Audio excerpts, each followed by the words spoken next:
Te voy a contar una historia. El otro día veía con asombro un short aquí en YouTube de un chico muy habilidoso con el teléfono, pero se notaba que no sabía de guitarra, y le explicaba a sus supuestos alumnos: pon esta posición y hace un arpegio en sexta cuerda, quinta cuerda. Desde que se creó este noble instrumento hasta la actualidad no he encontrado un libro que diga que esa es la numeración correcta.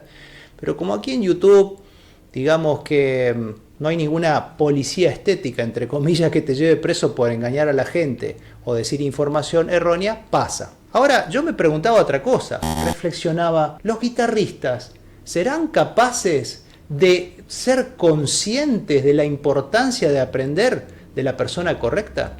Conseguirte un mentor con resultados es fundamental, porque si no vas a perder tu tiempo, tu dinero, tu energía, valores muy preciosos de tu vida y que lamentablemente no se recuperan. Entonces quédate hasta el final en este video, porque hoy te voy a enseñar los 5 errores garrafales que cometen los guitarristas y que si no lo solucionan siguen dando vueltas como el hámster en su ruedita, creyendo que caminan y avanzan, pero en realidad están siempre en el mismo sitio. Va a ser impactante porque la información que tengo para decirte hoy no la vas a ver en otros canales. Soy Carlos Santi, profesor concursado de la universidad hace más de 25 años, formando a alumnos y guitarristas en todas partes del mundo. Y si me regalas estos 10 minutos de video, seguramente tu vida puede empezar a cambiar. No te apartes del canal, que la lección de hoy es poderosísima. ¡Vamos!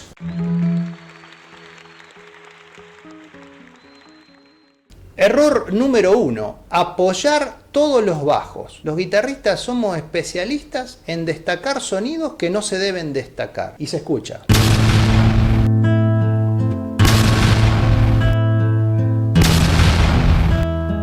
Y ojo, no se me malinterprete, no quiero decir que no se deba apoyar nunca un bajo, pero si lo hace siempre, pierde gracia, se hace previsible y al final termina siendo obvio. Imagínate en un grupo de rock, de jazz o de tango, en donde el bajista suene más fuerte que el cantante. ¿Qué le dirían los compañeros? Mirá, cuando llegue tu solo, está bien que te destaques, pero ahora no. El toque apoyado o quedarse en la cuerda inmediata inferior es un recurso que se debe usar en contadas ocasiones por un motivo determinado. Por ejemplo, que quiera destacar un acento o que la melodía esté en el bajo. Pero de lo contrario, siempre son los agudos los que debo priorizar. Este error tan común se debe a un hábito o una especie de maña que se toman los guitarristas porque sienten la necesidad de estar cerca de la cuerda. Por eso yo en este canal explico lo que son los anclajes de pulgar, que eso sí, lo hacen todos los guitarristas del mundo. No quiero que se confundan, no es lo mismo apoyar un bajo que un anclaje. Por ejemplo, yo puedo estar tocando una melodía y mi pulgar puede estar en una cuerda libre, pero cuando arpegiamos o estamos tocando todo el tiempo con el pulgar haciendo apoyos, suena realmente desagradable. Por eso, para quitarte esa maña, es muy importante que empieces a tomar conciencia y a hacer arpegios. Segundo error clásico de los guitarristas es separar en todo momento el bajo de la melodía. Lo hacen como un recurso expresivo, pero ya cuando lo hacen muchas veces cansa. Y es porque no tienen la técnica para lograr tocar el pulgar en acción conjunta con el anular. Te voy a dar un ejemplo con un tema muy conocido.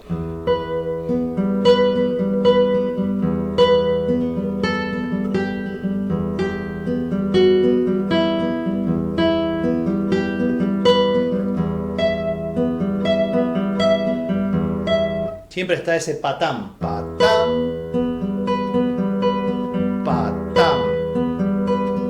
Y se hace muy tedioso porque la melodía llega demorada rítmicamente. No es lo mismo tocar al mismo tiempo como hacen los pianistas o las orquestas.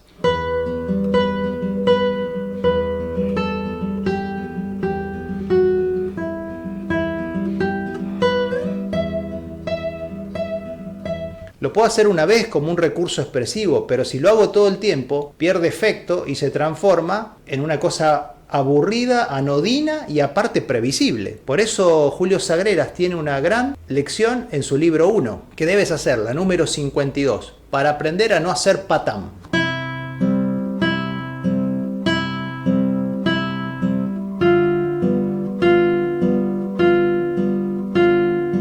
Como te darás cuenta, esta lección es fabulosa porque te hace apoyar el dedo anular y el pulgar al mismo tiempo no apoya. Al principio uno puede separar un poquito, pero después el bajo y la melodía deben ir juntos. Tercer error de los guitarristas: no aprender a leer. No sé por qué se está haciendo común que los guitarristas no leen. Y los pianistas nos hacen bromas con eso. ¿Cómo se hace para que un pianista deje de tocar? Se le saca la partitura. ¿Y cómo se hace para que un guitarrista deje de tocar? Se le pone la partitura. Lamentablemente estamos siendo excluidos del mundo de la música, aquel lugar donde nos dejó Segovia. Por eso, si quieres aprender a leer con un mentor con resultados, escríbeme a mi mail, carloseugeniossanti76@gmail.com, y siéntate donde mereces, a la mesa de la música grande. Podrás decodificar cualquier partitura y hacerla tuya y tocar con tus manos. ¿Cómo es posible que por no invertir 6 meses, un año en la vida, pagues el precio de estar toda tu vida en la ignorancia? Por eso, si quieres clases online, no tienes que hacer nada más que escribirme a mi mail, dar ese paso de decisión y dejar de procrastinar. Hoy estamos hablando de los principios que escribí en este libro, cómo construir una interpretación. Esta en su versión en italiano, también en español y en inglés, que está ayudando a muchísimas personas a entender que el que mejor toca es el que mejor estudia. Imagínate, si este es el material gratuito que ya te está ayudando, imagínate cómo será el material de pago. Otro error realmente tedioso, como si fuera un hábito negativo, es arpegiar todos los acordes.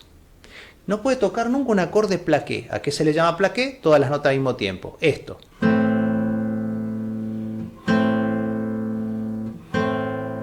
Entonces escuchás el estudio de Aguado, por ejemplo, el 19, y sale así.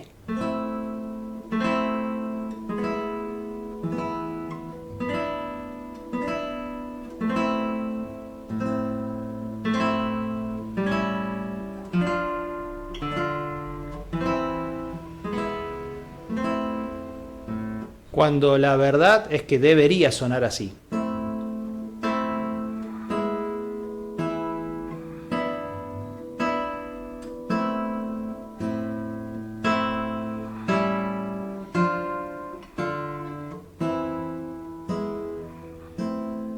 Ese ejemplo que acabo de dar es muy importante, porque te das cuenta que parece otra obra. No obstante, los guitarristas, lo que lo vemos como ridículo cuando lo escuchamos en manos de otros, después, al momento de tocar, lo hacemos como lo más normal. No quiero decir que no se pueda arpegiar un acorde, pero hay que ser estratégico, saber dónde usarlo. Por ejemplo, en un acorde que tiene una nota alterada, un acorde que es modulante, un acorde que tiene un sonido que escapa a la armadura de clave, o que incluso tiene intervalos que lo componen, que son interesantes para arpegiar. Porque un acorde de octavas, ¿para qué arpegiar octavas?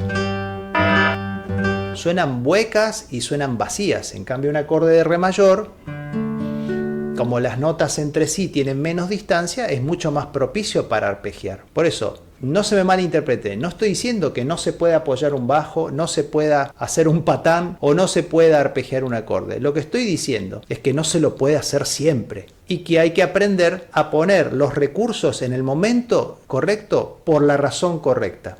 ¿Ustedes saben cuál es la diferencia por qué llora un niño y por qué llora un adulto? Al niño tiene 6 meses y le preguntas ¿por qué lloras? Y no te lo va a poder explicar, va a llorar. En cambio, si a un adulto le preguntas, te va a decir por qué tiene ese dolor y por qué llora. Entonces deja de tocar como un niño para empezar a tocar como un adulto y trata de tener criterio y razonamientos lógicos para defender por qué utiliza ciertos recursos. Otro error común entre los guitarristas es estudiar sin metrónomo y encima hacer ruido con la patita.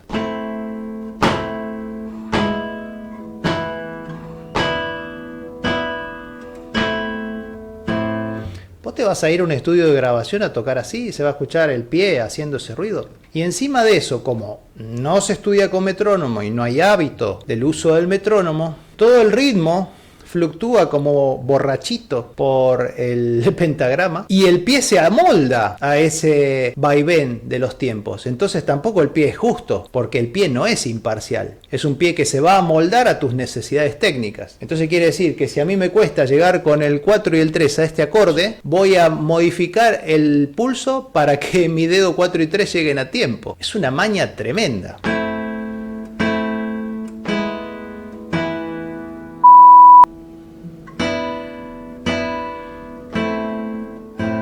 Tienes que poner el metrónomo porque es un elemento imparcial, fuera de tu práctica, que te va a hacer llevar un tiempo estricto y no lo vas a poder modificar a gusto y piacere de tu propia performance. Después, cuando uno ya se genera un hábito, obviamente que el pulso se siente internamente, pero al principio, cuando estamos estudiando, es muy importante hacer esto. Aparte, desestabiliza el instrumento tiene 4 puntos de apoyo. Aquí adelante, el pecho, la pierna, esta pierna y el antebrazo. Si muevo la pierna, se me mueve todo el instrumento y voy a acertar mucho menos que si toco con el instrumento estable. Si quieres conseguir mi libro, escríbeme a mi mail carloseugeniosanti76@gmail.com y con gusto atenderé tus inquietudes. Un libro que te va a explicar paso a paso, como un tutorial, cómo estudiar, desde que tomas la partitura hasta que la presentas en concierto o la grabas. Espero que este material te haya ayudado e inspirado. Recuerda que siempre puedes convertirte en un gran maestro. Tu cambio comienza ahora. Recuerda de suscribirte al canal,